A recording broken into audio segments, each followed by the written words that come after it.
ये आकाशवाणी रायपुर है। प्रादेशिक समाचार बुलेटिन के साथ मैं विभाष कुमार झा।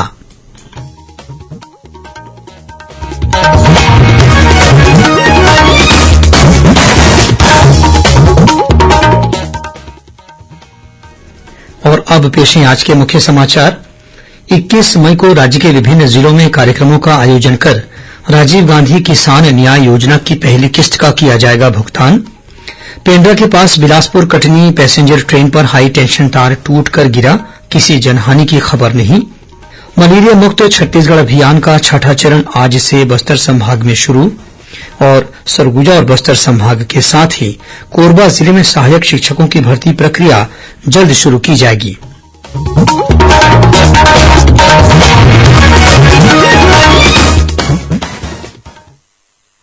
और अब समाचार विस्तार से। वर्ष 2021-22 के खरीफ मौसम के लिए राजीव गांधी किसान न्याय योजना के अंतर्गत पहली किस्त के रूप में 1700 करोड़ रुपए किसानों के खाते में जमा किए जाएंगे। इसके लिए राज्य सरकार द्वारा पूर्व प्रधानमंत्री राजीव गांधी की पुण्यतिथि पर आगामी 21 मई को सभी जिला मुख्यालयों में कार्यक्रम आयोजित किए जाएंगे। विभिन्न जिलों में होने वाले इन कार्यक्रमों में राज्य सरकार के मंत्री, विधायक तथा निगम मंडल और आयोग के अध्यक्ष मुख्य अतिथि के रूप में शामिल होंगे। जिला स्तर पर आयोजित होने वाले इन सभी कार्यक्रमों को मुख्यमंत्री भूपेश बघेल वर्चुअल माध्यम से संबोधित करेंगे। गौरतलब है कि पिछले 2 वर्षों के दौरान इस योजना के तहत पात्र किसानों के बैंक खाते में 12,209 करोड़ रुपए का भुगतान किया जा चुका है। छत्तीसगढ़ के बारनवापारा अभयारण्य क्षेत्र में सोने के भंडार की खोज पर फिलहाल रोक लगा दी गई है। राष्ट्रीय हरित न्यायाधिकरण ने 5 अधिकारियों की एक समिति गठित कर इस सर्वेक्षण से होने वाले नुकसान पर रिपोर्ट मांगी है। यह समिति 3 महीने के भीतर अपनी रिपोर्ट पेश करेगी। हरित न्यायाधिकरण द्वारा मामले की अगली सुनवाई 2 अगस्त को की जाएगी। गौरतलब है कि बलौदाबाजार भाटापारा जिले के बारनवापारा अभयारण्य में सोना खान स्थित है। यहां पहले किए गए सर्वेक्षण के आधार पर 2700 किलोग्राम स्वर्ण भंडार मौजूद होने का अनुमान है। गौरेला पेंड्रा मरवाही जिले में मध्यप्रदेश सीमा के पास आज सुबह बिलासपुर कटनी पैसेंजर ट्रेन पर हाई टेंशन तार टूटकर गिर गया। यह घटना अमलाई स्टेशन के पहले संजय नगर के पास हुई। हाई टेंशन लाइन का तार चलती ट्रेन के ऊपर गिरने से पैसेंजर गाड़ी अचानक झटके से रुक गई। बोगी के ऊपर तेज आवाज के साथ चिंगारी गिरने लगी। आनन फानन में यात्री ट्रेन से कूदकर भागने लगे। हादसे में किसी जनहानि की खबर नहीं है। बताया जाता है कि इस घटना के कारण करीब 1 घंटे तक ट्रेन रास्ते में रुकी रही। देखते ही देखते कुछ मिनटों में सैकड़ों यात्रियों से भरी ट्रेन खाली हो गई। अच्छी बात यह रही कि तार में लगे चीनी मिट्टी का पैनल कोच से टकराया था, जिससे कोई बड़ा हादसा नहीं हुआ। रेलवे के वरिष्ठ अधिकारियों द्वारा इस बात की जानकारी ली जा रही है कि हाई टेंशन तार के गिरने की वजह क्या थी। मिली जानकारी के अनुसार नजदीकी स्टेशन पर मौजूद रेलवे की तकनीकी टीम द्वारा हाई टेंशन तार को सुरक्षित रूप से अलग कर दिए जाने के बाद पैसेंजर ट्रेन को कटनी के लिए रवाना कर दिया गया। दक्षिण पूर्व मध्य रेलवे ने कोयला परिवहन का दबाव कम करने के लिए कल पहली बार 232 डिब्बों को जोड़कर 16,000 टन कोयला सप्लाई करने का नया कीर्तिमान बनाया है। 4 मालगाड़ियों को जोड़कर यह लंबी मालगाड़ी तैयार की गई थी, जिसे सुपर शेषनाग का नाम दिया गया। इसमें 4 इंजन, 4 ब्रेक यान के साथ 12 सदस्य शामिल थे। ये मालगाड़ी कोरबा से कोयला लेकर नागपुर के लिए रवाना की गई। ये मालगाड़ी कोरबा से दोपहर 12 बजे रवाना होकर रायपुर रेल मंडल के विभिन्न स्टेशनों से गुजरती हुई नागपुर पहुंची। गौरतलब है कि देश के विभिन्न ताप बिजली घरों में कोयले की बढ़ती हुई मांग को पूरा करने के लिए इन दिनों रेलवे द्वारा विशेष अभियान के तहत अतिरिक्त संख्या में मालगाड़ियों का संचालन करते हुए प्राथमिकता के साथ कोयले की आपूर्ति की जा रही है। छत्तीसगढ़ उच्च न्यायालय के मुख्य न्यायाधीश न्यायमूर्ति ए.के. गोस्वामी ने कल न्यायमूर्ति सचिन सिंह राजपूत को अतिरिक्त न्यायाधीश के रूप में शपथ दिलाई। शपथ ग्रहण के बाद न्यायमूर्ति सचिन सिंह राजपूत के सम्मान में ओवेशन कार्यक्रम भी रखा गया। इस अवसर पर न्यायमूर्ति श्री राजपूत ने सर्वोच्च न्यायालय के कॉलेजियम और हाईकोर्ट के मुख्य न्यायाधीश के प्रति आभार व्यक्त करते हुए कहा कि वे इस राज्य के आम लोगों को समय पर न्याय दिलाने के लिए अपने प्रयास में कोई कसर नहीं रखेंगे। हैदराबाद की कोविड वैक्सीन निर्माता कंपनी बायोलॉजिकल ई लिमिटेड ने अपने टीके कोर्बेवैक्स की कीमत निजी टीकाकरण केन्द्रों के लिए 840 रुपए से घटाकर 250 रुपए कर दी है। कंपनी ने कहा है कि उपभोक्ताओं को एक टीका लगवाने के लिए 400 रुपये का भुगतान करना होगा। इसमें सभी तरह के कर और शुल्क शामिल होंगे। कोर्बेवैक्स टीके को देश में 5 से 12 वर्ष के बच्चों को लगाने की अनुमति दी गई है। दंतेवाड़ा जिले में माओवादी दंपत्ति ने पुलिस अधीक्षक सिद्धार्थ तिवारी के सामने आत्मसमर्पण किया है। पुलिस अधीक्षक ने बताया कि इन दोनों पर कुल 7 लाख रुपए का इनाम घोषित था और ये दोनों माओवादी मलांगीर एरिया कमेटी से जुड़े हुए थे। इन दोनों पर हिंसा, आगजनी सहित कुछ बड़ी माओवादी घटनाओं में शामिल रहने का आरोप है। प्रादेशिक समाचार आप आकाशवाणी रायपुर से सुन रहे हैं।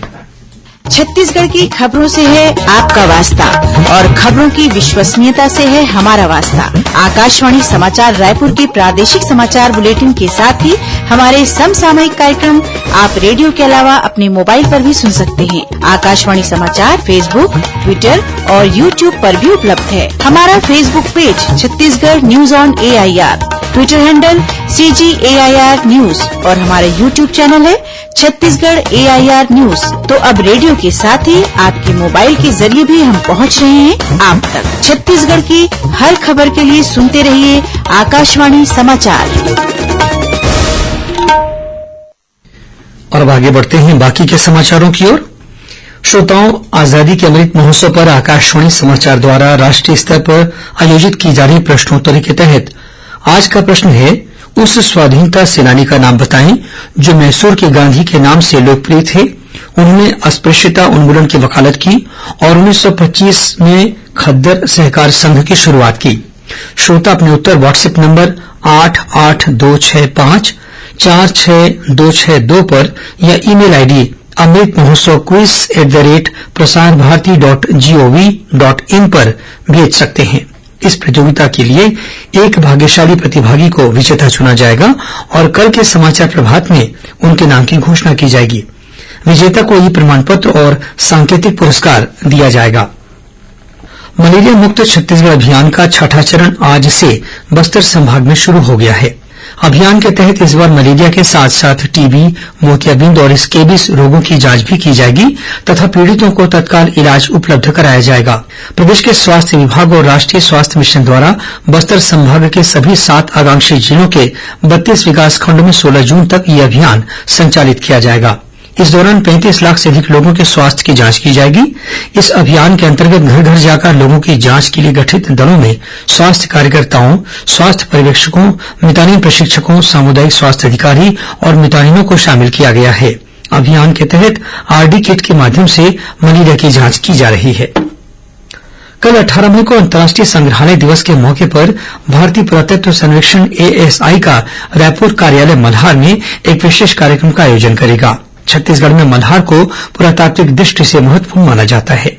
यहां के प्रसिद्ध भीमा कीचक मंदिर में हेरिटेज वॉक, पेंटिंग प्रतियोगिता और अन्य सांस्कृतिक कार्यक्रम आयोजित किए जाएंगे। इस मौके पर राष्ट्रीय सेवा योजना के स्वयंसेवी और स्कूली बच्चे मौजूद रहेंगे। गौरतलब है कि अंतर्राष्ट्रीय संग्रहालय दिवस को मनाने का उद्देश्य संग्रहालयों की भूमिका के बारे में जागरूकता पैदा करना है। सरगुजा और बस्तर संभाग के साथ ही कोरबा जिले में सहायक शिक्षकों की भर्ती प्रक्रिया जल्द शुरू की जाएगी। इस संबंध में लोक शिक्षण संचालक सुनील जैन ने छत्तीसगढ़ उच्च न्यायालय के 12 मई के आदेश का हवाला देते हुए संबंधित जिलों के शिक्षा अधिकारियों से कहा है कि जून के पहले सप्ताह तक भर्ती प्रक्रिया अनिवार्य रूप से पूरी कर ली जाए। और अब पेश है मौसम का हाल। अगले 24 घंटों के दौरान प्रदेश में कुछ स्थानों पर हल्की वर्षा होने या गरज चमक के साथ छींटे पड़ने की संभावना है। वहीं गरियाबंद, धमतरी, कोंडागांव, कांकेर, बस्तर, दंतेवाड़ा और आसपास के जिलों में 1-2 स्थानों पर गरज चमक के साथ अंधड़ चलने की भी चेतावनी दी गई है। मौसम विभाग के अनुसार इस समय पश्चिमी विदर्भ से केरल तक एक द्रोणिका बनी हुई है। वहीं राजस्थान से असम तक एक अन्य द्रोणिका भी सक्रिय है।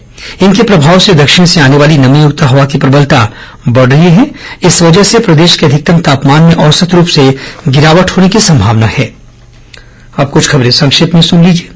आज हाइपर टेंशन अथवा उच्च रक्तचाप दिवस है। हर वर्ष 17 मई को यह दिवस मनाया जाता है। इसका लक्ष्य उच्च रक्तचाप और इसके लक्षणों के बारे में जागरूकता पैदा करना है। उच्च रक्तचाप को ब्लड प्रेशर भी कहते हैं। संस्कृति विभाग द्वारा छत्तीसगढ़ की पारंपरिक शिल्प और कलाओं पर 21 दिवसीय प्रशिक्षण शिविर आकार का आयोजन 23 मई से किया जाएगा। यह शिविर 13 जून तक चलेगा। जांजगीर चांपा जिले के कैथा गांव में सरकारी जमीन पर कथित रूप से बेजा कब्जा करने के मामले में कलेक्टर ने सरपंच को पद से हटा दिया है। दुर्ग पुलिस के 5 जवानों ने बेंगलुरु में हुए पहले पैन इंडिया मास्टर्स गेम के अंतर्गत दौड़, बाधा दौड़ और रिले रेस सहित अन्य एथलेटिक स्पर्धाओं में पदक हासिल किए हैं। इस उपलब्धि के आधार पर इन 5 जवानों का चयन जापान में होने वाले अंतर्राष्ट्रीय एथलेटिक गेम्स के लिए किया गया है। कोरबा जिले के उरगा थाना क्षेत्र में ऑटो रिक्शा की टक्कर से मोटरसाइकिल सवार एक युवक की मौत हो गई। वहीं पीछे बैठे 2 अन्य युवक घायल हो गए। राजनांदगांव जिले में पर्री नाला के पास आज ट्रेलर की ठोकर से मोटरसाइकिल सवार युवक की मौत हो गई। इस हादसे में युवक की मां को गंभीर चोटें आई हैं। और राजधानी रायपुर के डूमरतलाई इलाके में बीती रात कुछ आरोपियों ने एक अनाज कारोबारी पर हमला कर 50 लाख रुपए लूट लिए। पुलिस ने मामला दर्ज कर आरोपियों की तलाश शुरू कर दी है।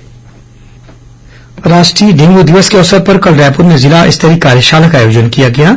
इस कार्यशाला का उद्देश्य डेंगू की रोकथाम और नियंत्रण के लिए आम लोगों को जागरूक करना था। इस वर्ष राष्ट्रीय डेंगू दिवस का उद्देश्य वाक्य था, डेंगू से बचा जा सकता है, आओ हाथ मिलाएं। अंत में मुख्य समाचार एक बार फिर। 21 मई को राज्य के विभिन्न जिलों में कार्यक्रमों का आयोजन कर राजीव गांधी किसान न्याय योजना की पहली किस्त का किया जाएगा भुगतान। पेंड्रा के पास बिलासपुर कटनी पैसेंजर ट्रेन पर हाई टेंशन तार टूटकर गिरा, किसी जनहानि की खबर नहीं। मलेरिया मुक्त छत्तीसगढ़ अभियान का 6वां चरण आज से बस्तर संभाग में शुरू।